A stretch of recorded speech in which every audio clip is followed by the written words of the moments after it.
Agevolazioni economiche per gli studenti universitari grazie ad una apposita smart card Unipa. Si tratta di un progetto presentato oggi nel corso di una conferenza stampa che si è tenuta presso la Camera di Commercio di Agrigento. Tra i promotori dell'iniziativa appunto la Camera di Commercio agrigentina e il Polo territoriale universitario della Città dei Templi. L'importanza di possedere una smart card Unipa. La smart card Unipa è un tessera con microchip che sostituisce a tutti gli effetti il libretto universitario e quindi praticamente è uno strumento essenziale per il curriculum degli studenti universitari.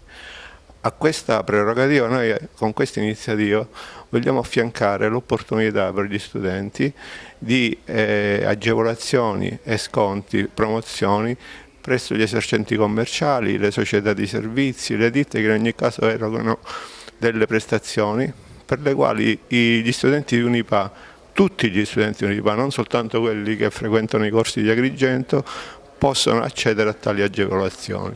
L'importanza dell'iniziativa per quanto riguarda il Polo Universitario di Agrigento.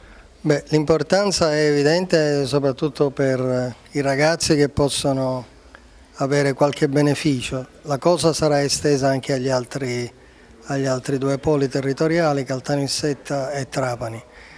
E per Agrigento c'è il problema di ricominciare, di riavviare una collaborazione, si spera proficua, dopo, diciamo, tra virgolette, gli scontri, che ci permetta di andare avanti.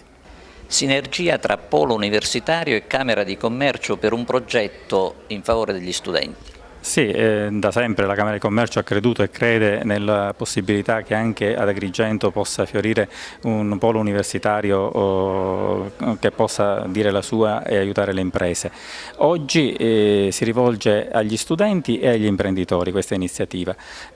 Consentirà ai giovani studenti di avere delle agevolazioni nell'acquisto di beni e servizi da parte delle imprese e consentirà anche alle imprese di poter entrare in un circuito che può dargli un ulteriore sbocco di mercato.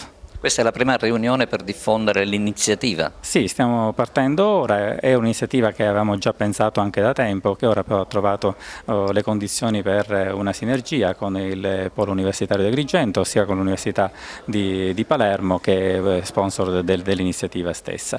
Penso che sia un ulteriore servizio che anche la Camera di Commercio insieme appunto a questi altri partner vuole offrire alla cittadinanza, alle imprese e agli studenti.